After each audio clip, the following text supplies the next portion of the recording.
इस वीडियो में हम रॉबर्ट कियोसाकी और शेरोन लेचर की किताब रिच डैड पुअर डैड का सारांश देंगे। चलिए शुरू करते हैं। परिचय। Rich dad poor dad. Rich dad poor dad के शुरुआती अध्याय में रॉबर्ट कियोसाकी किताब की नींव रखते हैं, अपने जीवन के दो प्रभावशाली व्यक्तियों को पेश करके। अपने जैविक पिता, जिन्हें वे पुअर डैड कहते हैं, और अपने बचपन के दोस्त के पिता, जिन्हें वे रिच डैड कहते हैं। इन दोनों के पैसे, शिक्षा और धन के बारे में अलग विचार थे, जिसने कियोसाकी की आर्थिक समझ को आकार दिया। दो पिता। कियोसाकी के पुअर डैड पढ़े लिखे थे और उनके पास अच्छी सरकारी नौकरी थी। वे औपचारिक शिक्षा को महत्व देते थे और कियोसाकी को पढ़ाई में अच्छा करने और स्थिर नौकरी पाने की सलाह देते थे। अच्छी शिक्षा के बावजूद पुअर डैड को अक्सर आर्थिक परेशानियों का सामना करना पड़ता था। वह पैसे के लिए मेहनत करता था, पर पैसे को अपने लिए काम कराना नहीं जानता था। वहीं रिच डैड एक स्वयंसिद्ध उद्यमी थे, जिन्होंने निवेश और व्यवसाय से धन कमाया। रिच डैड पढ़े लिखे नहीं थे, पर उन्हें पैसे की गहरी समझ थी और धन बनाना जानते थे। वे वित्तीय स्वतंत्रता पर जोर देते और कियोसाकी को पैसे की कार्यप्रणाली समझने को कहते। इन दो पिता आकृतियों के विपरीत विचार कियोसाकी की कहानी का मूल है। गरीब पिता शैक्षिक सफलता को भविष्य की कुंजी मानते थे। वे कहते थे, पढ़ो, डिग्री लो और अच्छे लाभ वाली स्थिर नौकरी पाओ। दूसरी ओर रिच डैड ने वित्तीय शिक्षा पर जोर दिया। उन्होंने कहा कि स्कूल लोगों को पैसे के लिए काम करना सिखाते हैं, पर शायद ही कभी सिखाते हैं कि पैसे को अपने लिए कैसे काम करवाएं। रिच डैड का मानना था कि वित्तीय आजादी पाने के लिए संपत्ति, देनदारी, नकदी प्रवाह और निवेश जैसी अवधारणाओं को समझना जरूरी है। पैसे के प्रति सोच। गरीब डैड अक्सर कमी की मानसिकता दिखाते थे। वे कहते, हम ये नहीं खरीद सकते, जो सीमाओं और वित्तीय जोखिमों से बचने की सोच दर्शाता था। इसके विपरीत रिच डैड ने बहुतायत की मानसिकता अपनाई। वे पूछते, मैं इसे कैसे खरीद सकता हूं? यह दृष्टिकोण रचनात्मकता, समस्या समाधान और संसाधनशीलता को बढ़ावा देता था। काम के प्रति दृष्टिकोण। गरीब डैड काम को केवल जीविका का साधन मानते थे। वे नौकरी की सुरक्षा और कॉर्पोरेट लैडर पर चढ़ने पर ध्यान देते थे। वे किफायती जीवन जीने और सेवानिवृत्ति के लिए पैसे बचाने में विश्वास रखते थे। वहीं रिच डैड काम को कौशल हासिल करने और धन बनाने का अवसर मानते थे। उन्होंने कियोसाकी को सिर्फ कमाने नहीं, बल्कि सीखने के लिए काम करने और निवेश, उद्यमिता और निष्क्रिय आय की शक्ति के बारे में जानने को प्रोत्साहित किया। जोखिम के प्रति दृष्टिकोण। गरीब पिता ने वित्तीय जोखिमों से बचा, वेतन की सुरक्षा को प्राथमिकता दी। वहीं अमीर पिता ने सोच समझकर जोखिम लिए।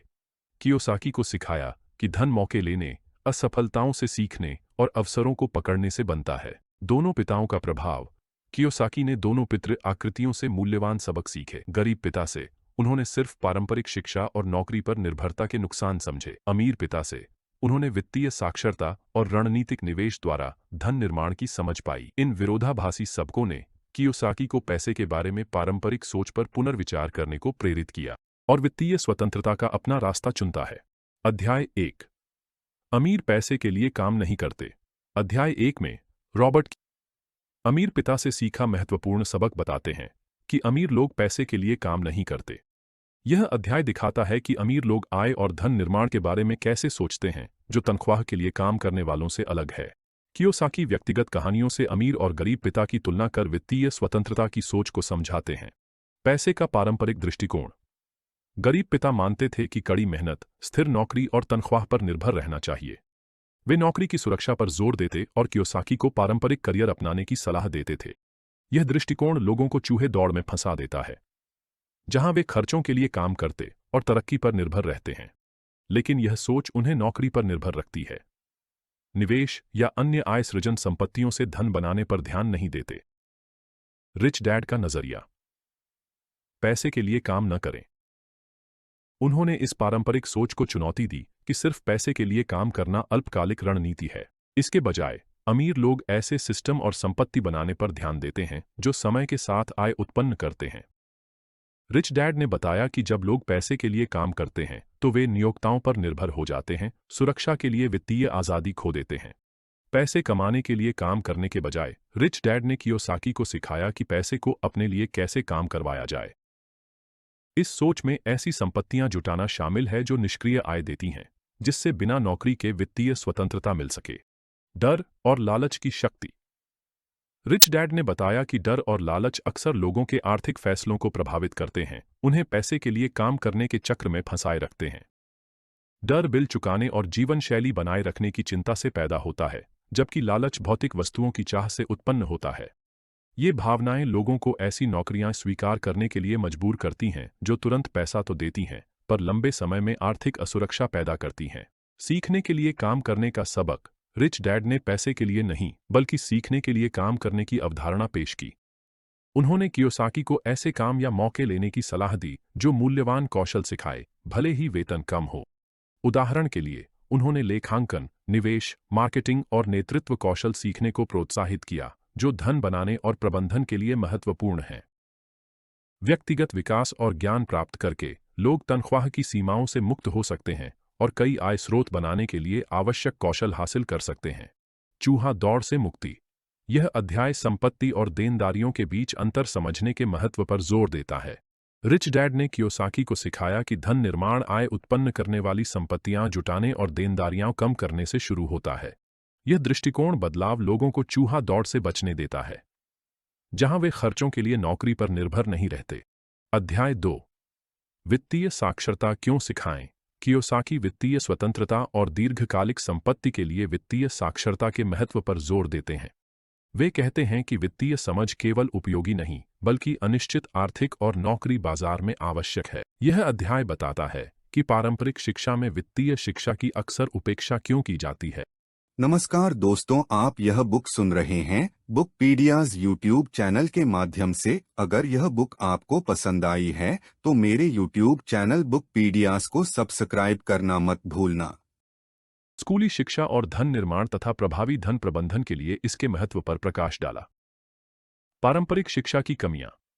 कियोसाकी कहते हैं कि यह छात्रों को नौकरी के लिए तैयार करती है, कड़ी मेहनत, नियम पालन और विशेषज्ञता सिखाती है। यह दृष्टिकोण शैक्षिक और पेशेवर सफलता दे सकता है, पर धन प्रबंधन, निर्माण या निवेश का ज्ञान नहीं देता। नतीजतन, कई लोग आय स्तर की परवाह किए बिना आर्थिक संघर्ष करते हैं क्योंकि वे संपत्ति और देनदारियों के प्रबंधन को नहीं समझते। उदाहरण के लिए, गरीब पिता उच्च शिक्षित और प्रतिष्ठित नौकरी वाले थे, फिर भी वित्तीय साक्षरता की कमी के कारण चुनौतियों का सामना करते थे। दूसरी ओर, अमीर पिता कम शिक्षित होने के बावजूद आर्थिक रूप से सफल थे क्योंकि वे पैसे के काम को समझते और उसका लाभ उठाते थे। दो पिता के बीच यह स्पष्ट अंतर पारंपरिक शिक्षा पर वित्तीय शिक्षा के महत्व को दर्शाता है।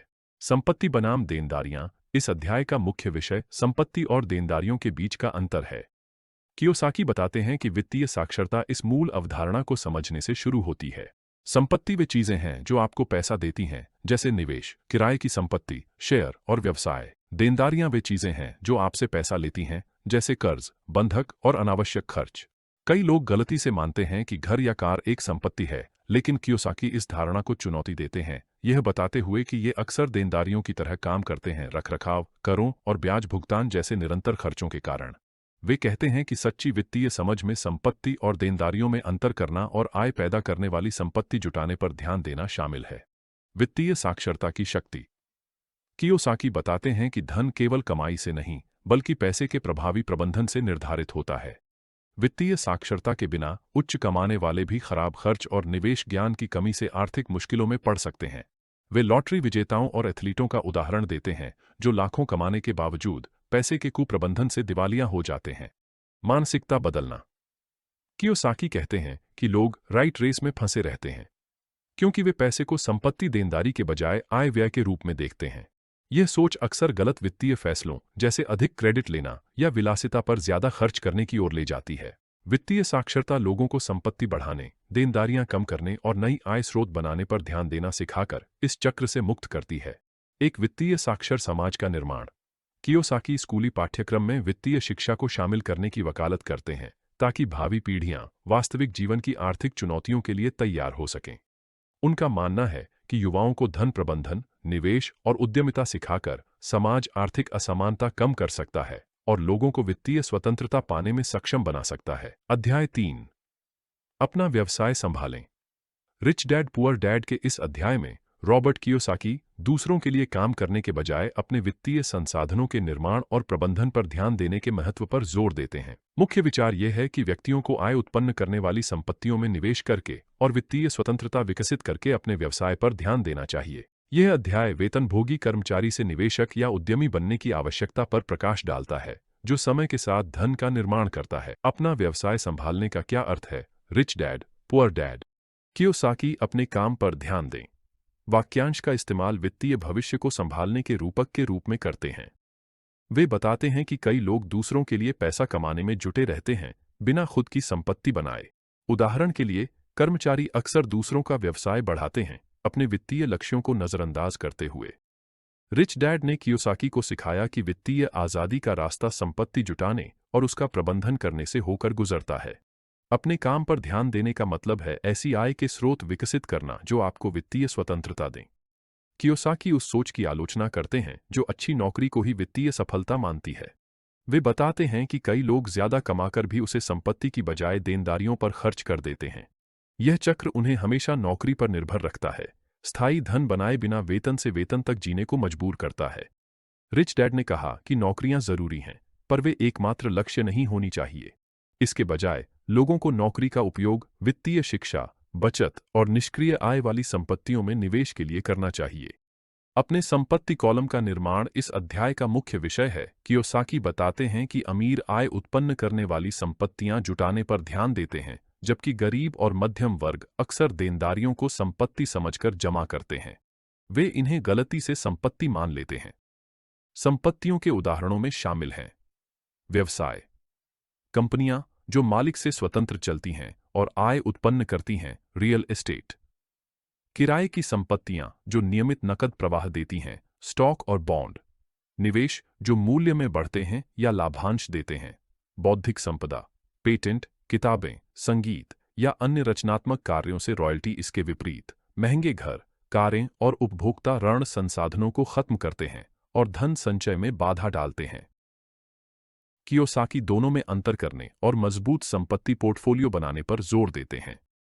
कर्मचारी से मालिक बनने का बदलाव। रिच डैड ने कियोसाकी को व्यवसायी या निवेशक की तरह सोचने की सलाह दी।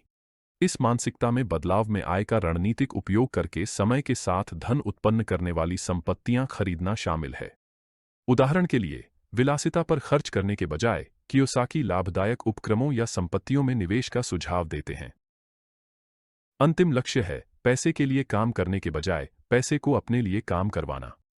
जैसे जैसे आपकी संपत्तियां बढ़ती हैं, वे पर्याप्त निष्क्रिय आय दे सकती हैं, जिससे आप नौकरी की जरूरत से मुक्त हो सकते हैं। छोटे से शुरू करें और केंद्रित रहें। कियोसाकी पाठकों को छोटे निवेश से शुरुआत करने को कहते हैं, क्योंकि समय के साथ ये काफी बढ़ सकते हैं।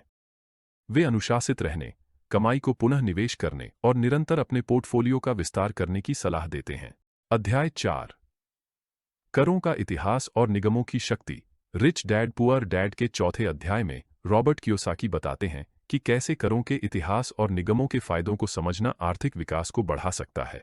यह अध्याय धन वितरण की प्रणालियों पर प्रकाश डालता है और बताता है कि अमीर लोग कैसे कानूनी रूप से अपनाकर कम करते हैं। करों का इतिहास।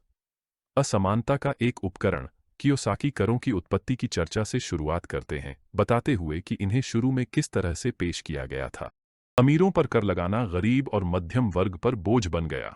पहले कर युद्ध और सरकारी कार्यक्रमों के लिए थे, पर अब ये छोटे व्यवसायियों पर भारी पड़ते हैं।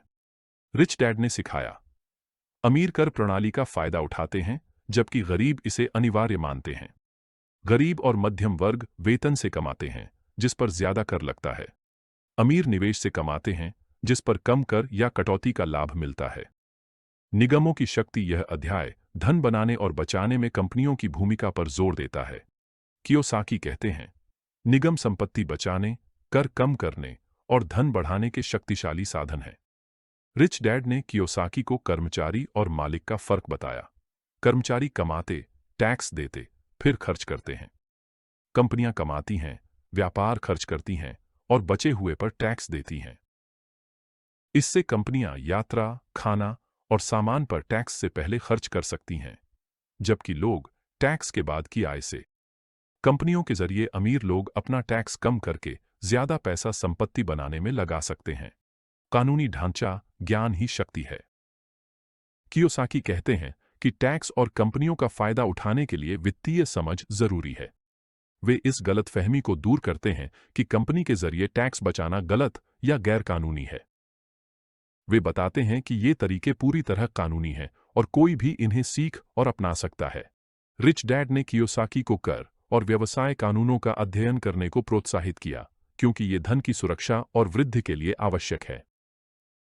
कर प्रोत्साहन, कटौती और कॉरपोरेट ढांचे का ज्ञान दीर्घकालिक लक्ष्यों के अनुरूप वित्तीय रणनीतियां बनाने के लिए जरूरी है। कर और कॉरपोरेट जटिलताओं को समझने के लिए कियोसाकी विश्वसनीय सलाहकारों की टीम बनाने के महत्व पर जोर देते हैं। ये पेशेवर अवसरों की पहचान, अनुपालन सुनिश्चित करने और वित्तीय परिणामों को बेहतर बनाने में मदद कर सकते हैं। हालांकि यह खर्चीला लग सकता है, कियोसाकी का मानना है कि इसके दीर्घकालिक लाभ लागत से कहीं अधिक हैं। कियोसाकी मानते हैं कि हर कोई तुरंत कंपनी शुरू करने के लिए तैयार नहीं होता, लेकिन वे पाठकों को कर कानून सीखने, व्यावसायिक संरचनाएं समझने और देनदारियां कम करने के तरीके खोजने के लिए प्रोत्साहित करते हैं। चाहे छोटा व्यवसाय, निवेश या कटौती, वित्तीय साक्षरता के सिद्धांत सभी को लाभ पहुंचा सकते हैं। चक्र तोड़ना अध्याय पाठकों को कर और वित्तीय प्रणालियों से संबंध पर पुनर्विचार करने की चुनौती देता है। गरीब और मध्यम वर्ग करों से असहाय महसूस करते हैं, जबकि अमीर उन्हें धन बढ़ाने का अवसर मानते हैं। अध्याय 5 में कियोसाकी धन निर्माण में रचनात्मकता, नवाचार और जोखिम लेने के महत्व पर जोर देते हैं। यह अध्याय बताता है कि अमीर गरीबों से कैसे अलग हैं और गरीब कैसे बड़ी आय का स्रोत हो सकते हैं। अमीर अक्सर वित्तीय संकट के प्रति सबसे अधिक असुरक्षित होते हैं। अमीर अक्सर वित्तीय संकट के प्रति सबसे अधिक असुरक्षित होते हैं। नमस्कार दोस्तों, आप यह बुक सुन रहे हैं बुकपीडियाज यूट्यूब चैनल के माध्यम से। अगर यह बुक आपको पसंद आई है तो मेरे यूट्यूब चैनल बुकपीडियाज को सब्सक्राइब करना मत भूलना। खुद को ऐसे अवसरों की पहचान और उपयोग करके जिन्हें दूसरे नजरअंदाज कर सकते हैं, नए तरीके से सोचकर और सोच समझकर जोखिम लेकर धन बना सकते हैं। कियोसाकी का मानना है कि आर्थिक सफलता अक्सर संसाधनों से नहीं, बल्कि व्यक्ति की कुशलता और सोच से आती है। वित्तीय समझदारी की ताकत कियोसाकी अवसरों को पहचानने और उनका फायदा उठाने में वित्तीय समझ की अहम भूमिका से शुरू करते हैं। वे बताते हैं कि पैसा विचारों, रणनीति और कार्रवाई से बनता है, न कि सिर्फ बड़ी पूंजी होने से।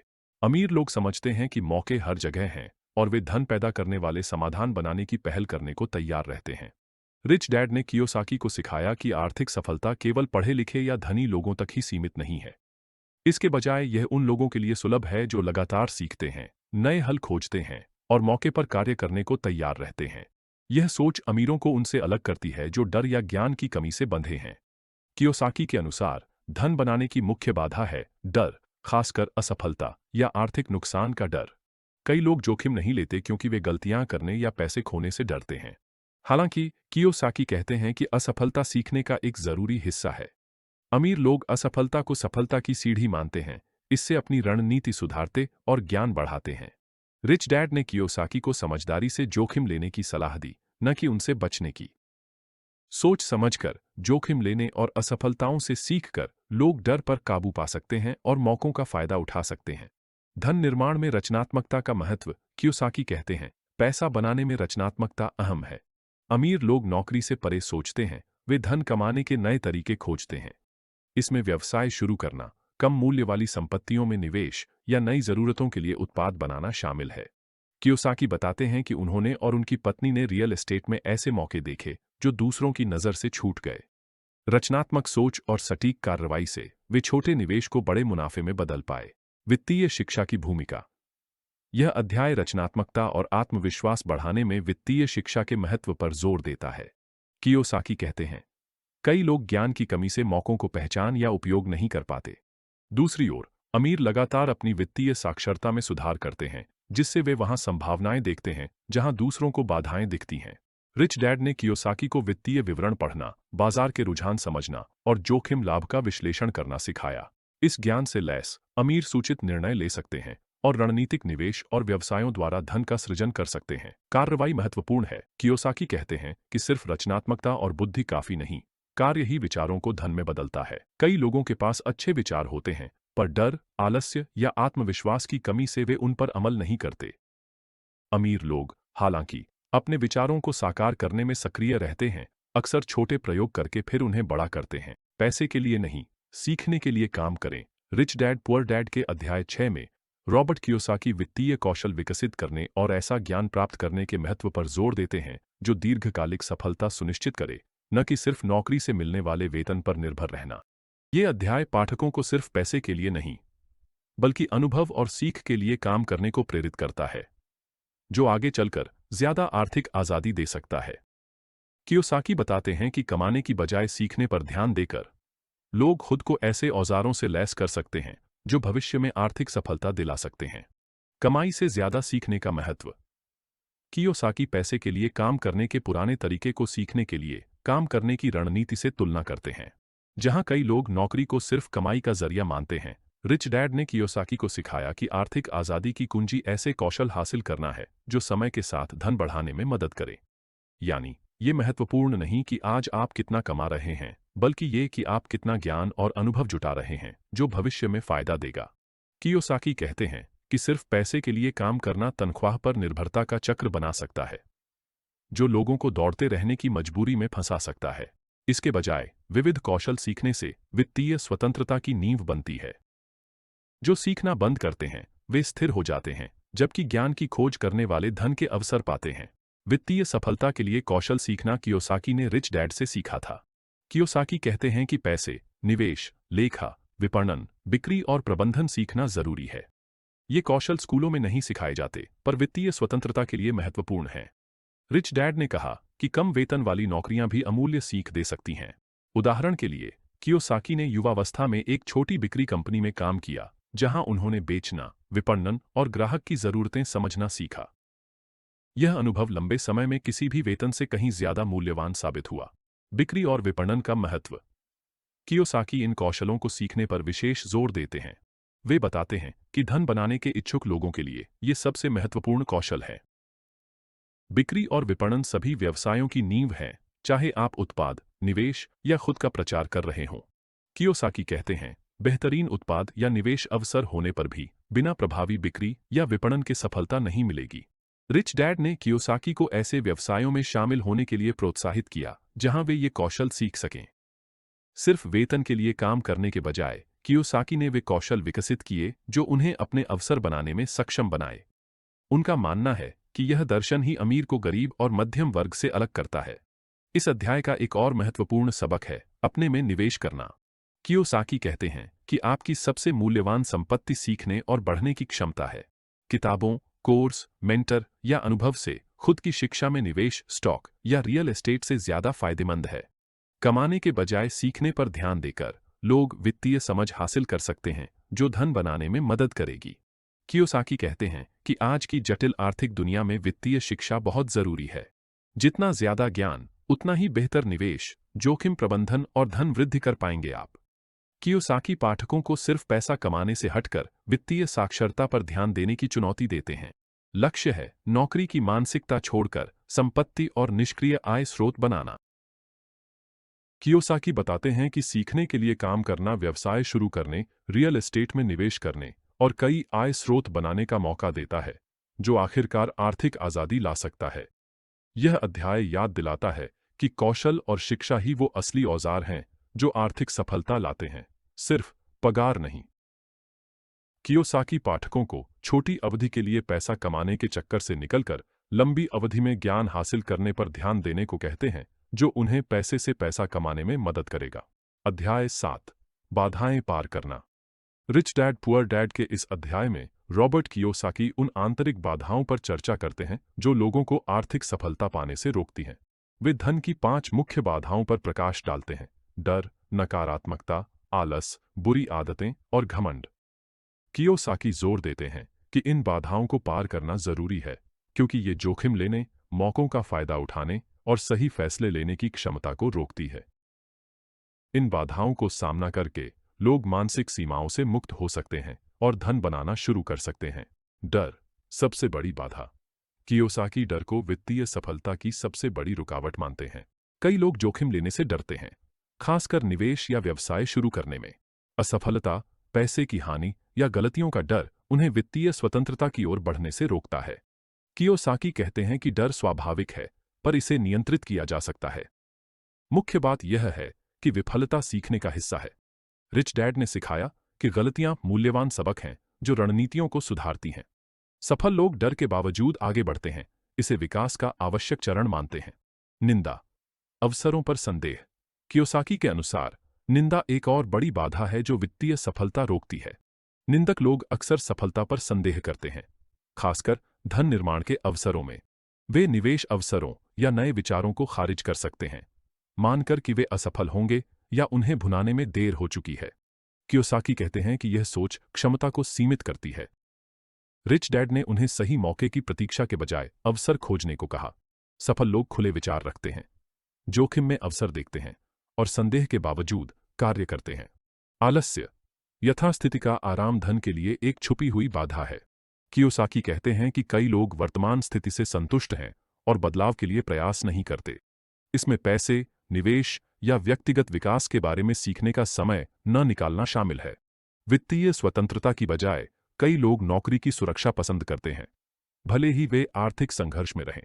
कियोसाकी कहते हैं कि धन बनाने के लिए अनुशासन, मेहनत और लगातार सीखना जरूरी है। आलस पर काबू पाने का मतलब है अवसर खोजना, ज्ञान हासिल करना और आर्थिक स्थिति सुधारने के लिए कदम उठाना। बुरी आदतें, आराम की कीमत, खराब खर्च, ज्यादा कर्ज और कम बचत वित्तीय सफलता में बाधक है।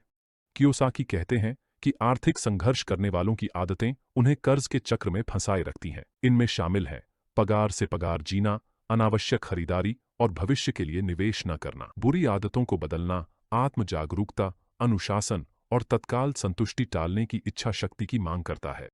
नमस्कार दोस्तों, आप यह बुक सुन रहे हैं बुकपीडियाज यूट्यूब चैनल के माध्यम से। अगर यह बुक आपको पसंद आई है तो मेरे यूट्यूब चैनल बुकपीडियाज को सब्सक्राइब करना मत भूलना। दीर्घकालिक वित्तीय स्थिरता। कियोसाकी पाठकों को धन निर्माण से जुड़ी आदतें अपनाने को प्रोत्साहित करता है, जैसे बचत, निवेश और कम खर्च करना। अहंकार, वित्तीय गलतियों में अहं की भूमिका। अंत में कियोसाकी अहंकार पर चर्चा करते हैं, जो अक्सर वित्तीय गलतियों का कारण बनता है। अभिमानी लोग सोचते हैं कि वे सब जानते हैं, जो उन्हें दूसरों से सीखने या सलाह लेने से रोकता है। वे अपनी सफलता की क्षमता को बढ़ा चढ़ाकर आंक सकते हैं, जिससे वे बिना उचित शोध के जोखिम भरे वित्तीय निर्णय ले सकते हैं।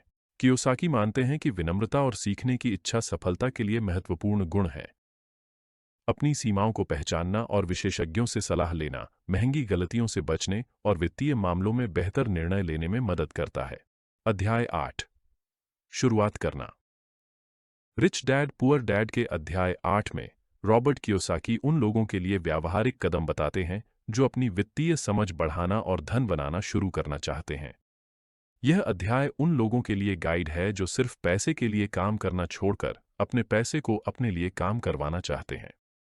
कियोसाकी कहते हैं कि वित्तीय आज़ादी की यात्रा छोटे छोटे कदमों से शुरू होती है और लगातार सीखने और सुधार करने की प्रतिबद्धता से आगे बढ़ती है। वित्तीय शिक्षा का महत्व। कियोसाकी जोर देते हैं कि वित्तीय समझ धन बनाने की कुंजी है, जो आमतौर पर स्कूलों में नहीं सिखाई जाती। आर्थिक सफलता के लिए लोगों को संपत्ति, देनदारी, आय और खर्च जैसी बुनियादी बातें समझनी चाहिए, साथ ही निवेश, टैक्स और बिजनेस की जटिल बातें भी। वे पाठकों से कहते हैं कि पैसे के बारे में सही फैसले लेने के लिए इन क्षेत्रों में खुद को शिक्षित करें। कियोसाकी मानते हैं कि ज्यादातर लोग करियर और वित्त में औपचारिक शिक्षा और दूसरों की सलाह पर निर्भर रहते हैं, लेकिन वे पाठकों को किताबें, सेमिनार, मेंटर और वास्तविक अनुभव जैसे संसाधनों से अपनी वित्तीय शिक्षा में सक्रिय भूमिका लेने को प्रोत्साहित करते हैं। धन प्रबंधन में माहिर सफल लोगों से सीखना व्यक्तिगत विकास और वित्तीय ज्ञान को तेज कर सकता है। अध्याय 8 का एक मुख्य संदेश है कि कोई भी अपनी मौजूदा आय से परे अपनी वित्तीय स्थिति सुधार सकता है। कियोसाकी जोर देते हैं कि धन बनाने के लिए बड़ी रकम से शुरुआत करना जरूरी नहीं है। मुख्य बात है छोटे कदमों से शुरू करना और धीरे धीरे गति बढ़ाना। वे निवेश का अनुभव पाने के लिए स्टॉक या रियल एस्टेट जैसी छोटी संपत्तियों में निवेश से शुरुआत करने की सलाह देते हैं। कियोसाकी सुझाव देते हैं कि पाठक अपनी आय, खर्च, संपत्ति और कर्ज की जांच करके शुरुआत करें। अपनी आर्थिक स्थिति समझकर लोग बेहतर फैसले ले सकते हैं कि क्या बदलाव करने चाहिए।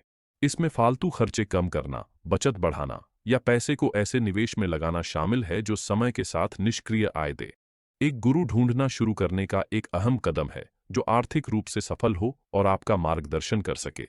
कियोसाकी बताते हैं कि उन्हें बड़ा फायदा मिला अपने अमीर पिता से सीखकर, जो एक सफल व्यापारी थे। कियोसाकी सलाह देते हैं कि ऐसा गुरु खोजें जो सलाह दे, अनुभव बांटे और मुश्किल आर्थिक फैसलों में मदद करे। एक गुरु आपको बड़ी गलतियों से बचा सकता है, आपकी रणनीति पर राय दे सकता है और नए मौकों की जानकारी दे सकता है। अनदेखी करना। किसी वित्तीय सफल व्यक्ति से सीखने की प्रक्रिया व्यक्तिगत विकास को तेज कर सकती है और आम गलतियों से बचा सकती है। कार्रवाई करने का महत्व।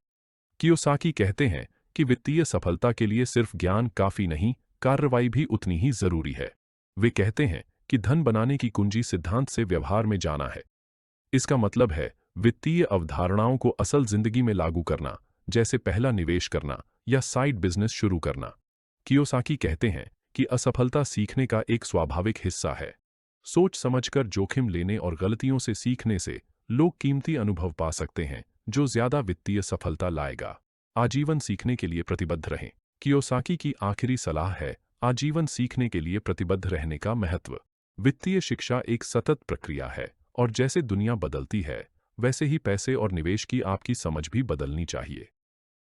किताबें पढ़कर, सेमिनार में जाकर या दोस्तों और गुरुओं से सीखकर अपने ज्ञान को बढ़ाना और रणनीतियों को सुधारना जरूरी है। कियोसाकी का मानना है कि जो लगातार सीखते हैं वे हमेशा नए मौके पहचान और अपनी वित्तीय रणनीतियों को लक्ष्यों के अनुसार बदल सकेंगे। अध्याय 9, क्या और चाहिए। यहां कुछ सुझाव हैं।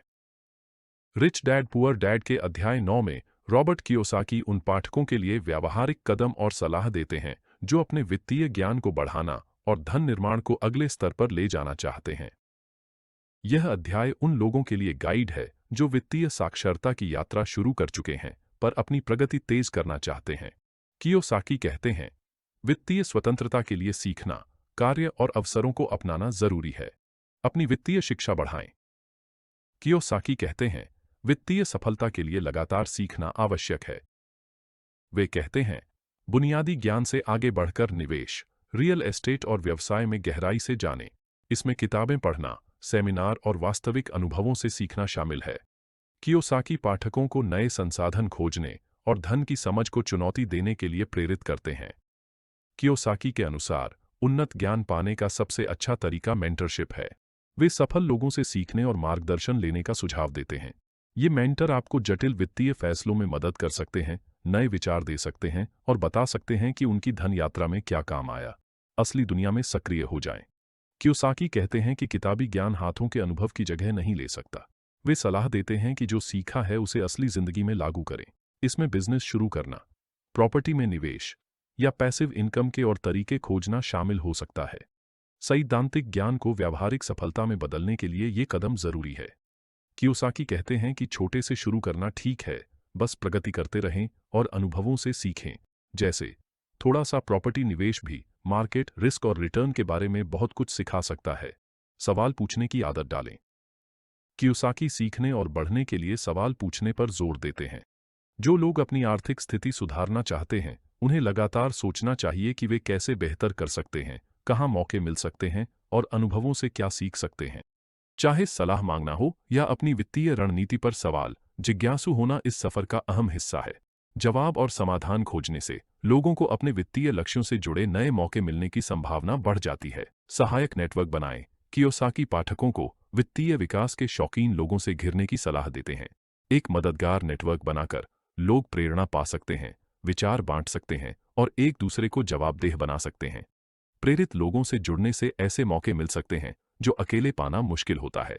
आप जिन लोगों के साथ रहते हैं वे आपकी सोच और सफलता की संभावनाओं को बड़े पैमाने पर प्रभावित करते हैं। सिर्फ आय नहीं, संपत्ति बनाने पर ध्यान दें। कियोसाकी लगातार आय देने वाली संपत्ति बनाने पर जोर देते हैं। यह अमीर और मध्यम वर्ग के बीच एक प्रमुख अंतर है। अमीर लोग संपत्ति जुटाने और बढ़ाने पर ध्यान देते हैं, जैसे रियल एस्टेट, शेयर और व्यवसाय जो लगातार आय देते हैं, जबकि मध्यम वर्ग अक्सर सिर्फ वेतन कमाने पर ध्यान देता है। कियोसाकी पाठकों को दीर्घकालिक सोचने और ऐसी संपत्तियों में निवेश करने की सलाह देते हैं जो भविष्य में आर्थिक सुरक्षा और स्वतंत्रता प्रदान करेंगी। सोच समझकर जोखिम लें। अंत में कियोसाकी सोच समझकर जोखिम लेने के महत्व के बारे में बात करते हैं। उनका मानना है कि जोखिम धन बनाने का अनिवार्य हिस्सा है और सफल निवेशक और उद्यमी वे हैं जो अपने सुरक्षित दायरे से बाहर निकलकर समझदारी से जोखिम लेते हैं।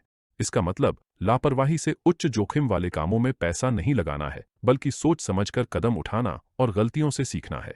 अवसरों का सावधानीपूर्वक मूल्यांकन करके और सूचित निर्णय लेकर व्यक्ति संभावित नुकसान कम करते हुए सफलता की संभावना बढ़ा सकते हैं। अगर आपको यह सारांश पसंद आया तो वीडियो को लाइक करें, सब्सक्राइब करें। हमें बताएं कि क्या कोई और किताब है जिसका सारांश आप चाहते हैं। अलविदा।